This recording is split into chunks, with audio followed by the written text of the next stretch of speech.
तो श्रील गौर गोविंद महाराज श्रील प्रभुपाद जी के शिष्य थे, और आप में से कितने भक्तों ने उनका दर्शन किया है? आप में से कितने भक्तों ने उनके बारे में सुना है? वेरी गुड, सुना तो है कम से कम। अच्छा तो श्रील गौर गोविंद महाराज जो है बहुत उच्च कोटि के भक्त थे, राग मार्ग के भक्त थे और सिद्ध पुरुष थे, और बहुत बड़े विद्वान वैष्णव थे। बचपन से ही उन्होंने सारे ग्रंथ पढ़ लिए थे। लगभग 11 वर्ष की उम्र तक उन्होंने श्रीमद् भागवतम, चैतन्य चरितामृत और जितने भी गौड़िया शास्त्र वो सब पढ़ चुके थे। बचपन से वो तुलसी की सेवा करते थे, महामंत्र का जप करते थे, और श्यामानंद प्रभु के वंश परिवार में उनका जन्म हुआ है। तो गौड़िया वैष्णव कह लीजिए या गौड़िया वैष्णव कह लीजिए, श्रील गौर गोविंद महाराज बचपन से ही भगवान के अनन्य भक्त रहे हैं, और इसलिए उनका तिरुभाव दिवस हम लोग अनाउंस भी करते हैं। और ये जीबीसी का रेजोल्यूशन पास हुआ था कि कैलेंडर में उनका नाम दिया जाए। और श्रीधाम मायापुर में आज के दिन, आज की तिथि में श्रील भक्ति सिद्धांत सरस्वती ठाकुर के आविर्भाव दिवस के दिन श्रीधाम मायापुर में जब जीबीसी मीटिंग चल रही थी, तो उस दौरान जो है गेस्ट हाउस में, मायापुर टेम्पल के गेस्ट हाउस में उन्होंने शरीर छोड़ा, और उस समय उन्होंने अपने श्री विग्रह को मंगवाया अपने शिष्यों से, और गोपाल करके बोले जोर से। गोपाल उनके विग्रह का नाम है जो गदायगिरी में है अभी भी, और गोपाल करके बोले, और गोपाल करके एकदम से फिर शरीर छोड़ दिया उन्होंने।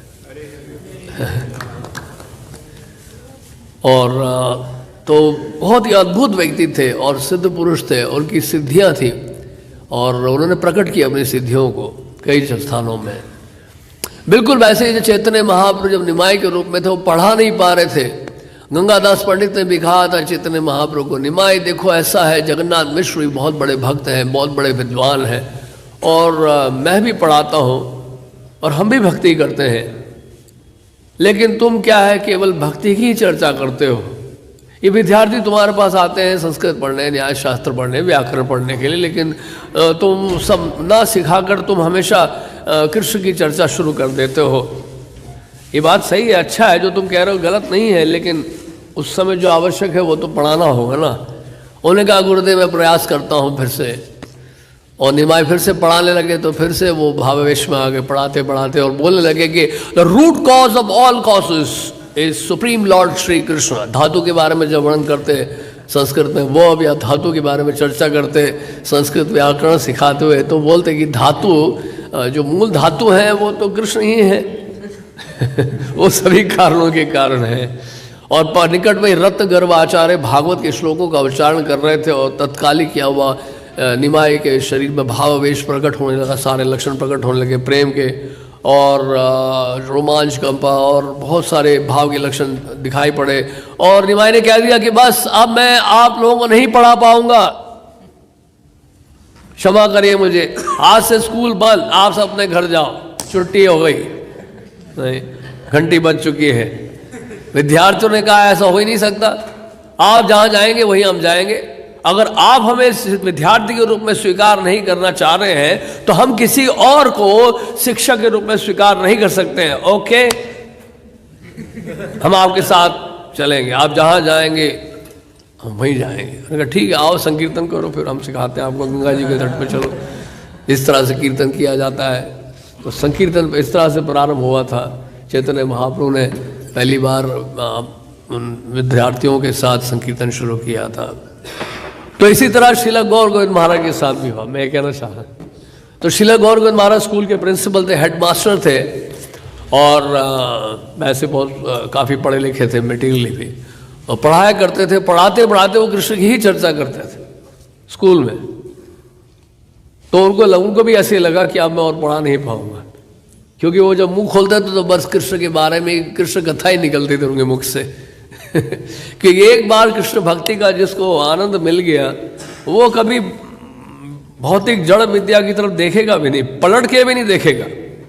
उसको लगेगा क्या कूड़ा करकट है, क्या गंद है। और आपको अगर हम आज मैथमेटिक्स या एल्जेब्रा की कैलकुलस की किताब उठा के दे दें, भले आप आज से पढ़ना शुरू करो, तो आपको ऐसा लगेगा कि बस उसी समय उल्टी कर दूँ।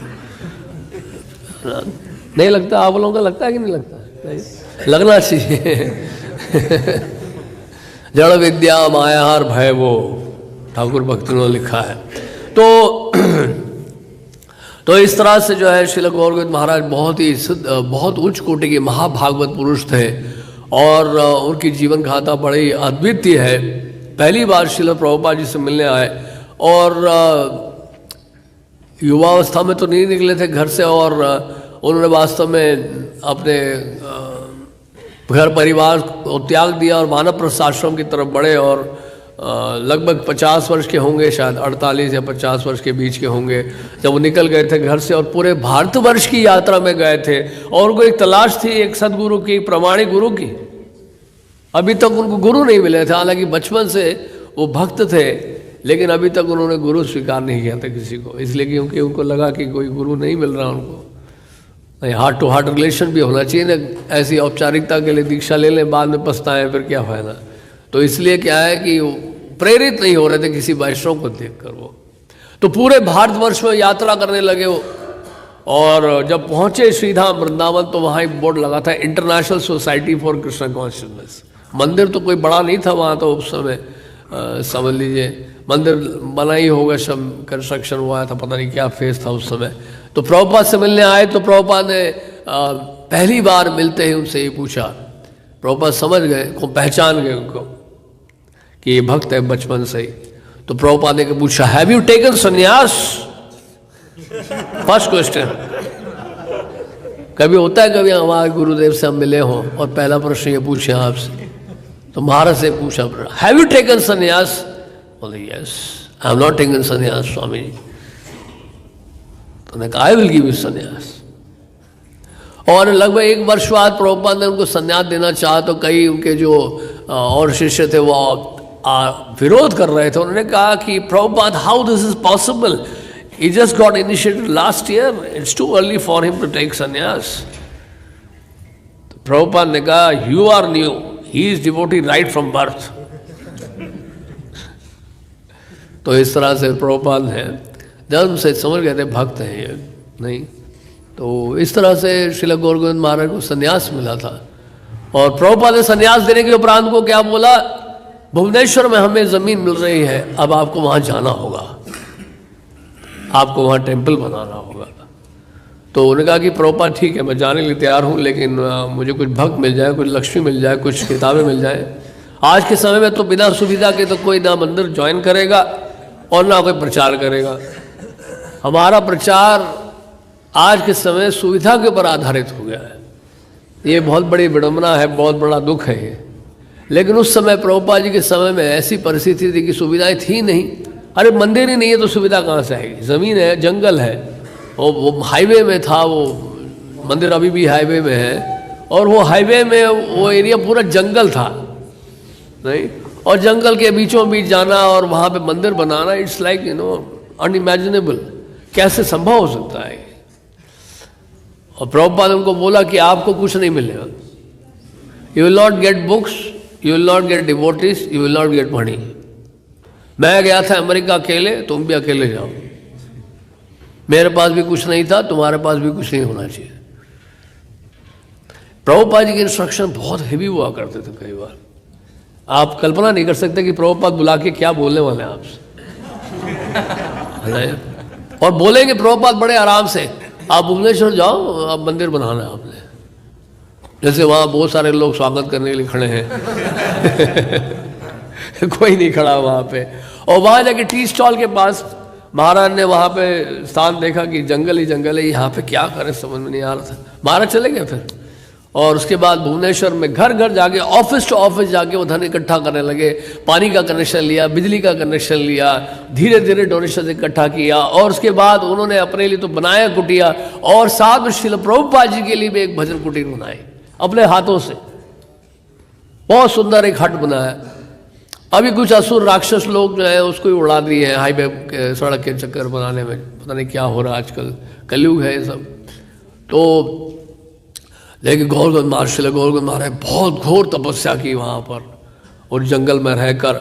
उनका एक कोटा होता था रात को सोने से पहले कि श्री प्रभुपाद जी ने उनको आदेश ये भी दिया था कि आपको उड़िया भाषा में अनुवाद करना है और उनको अनुवाद भी करना है और साथ में जो है तो इस तरह से तो उनके गुरु प्रभुपाद जी का आदेश था, तो उन्होंने कहा ठीक है, रोज़ मैं इतना कोटा तो जरूर कहूँगा, इसके पर सोऊंगा नहीं मैं। तो सोने से पहले वो रोज़ अपना कोटा पूरा करते थे अनुवाद करने का प्रभुपाद जी के ग्रंथों का उड़िया भाषा में। इनफैक्ट प्रभुपाद ने शुरू में तो उनको बैक टू ऑर्डर मैगजीन का कुछ आर्टिकल भी अनुवाद करने के लिए कहा था हिंदी में, जो उन्होंने बड़ा अच्छे से किया। तो प्रभुपाद समझ गई, तो बहुत स्कॉलरली पर्सन है, बहुत बड़े विद्वान थे श्रील गौरगोविंद महाराज। संपूर्ण गौड़िया वैष्णव शास्त्रों का बचपन से उनको ज्ञान था। इसलिए प्रभुपाद जी के ग्रंथों को जब उन्होंने देखा, उनको लगा कि प्रभुपाद जी के ग्रंथों में क्या प्रभुपाद ने प्रस्तुति की है, हमारे गोस्वामियों की जो शिक्षा है, परंपरा के आचार्यों की जो शिक्षा है, प्रभुपाद अपने तात्पर्य में उसको निचोड़कर सार रूप में प्रस्तुत कर रहे हैं। प्रभुपाद जी की कला है, दक्षता है, एसेंस उसका दे रहे हैं।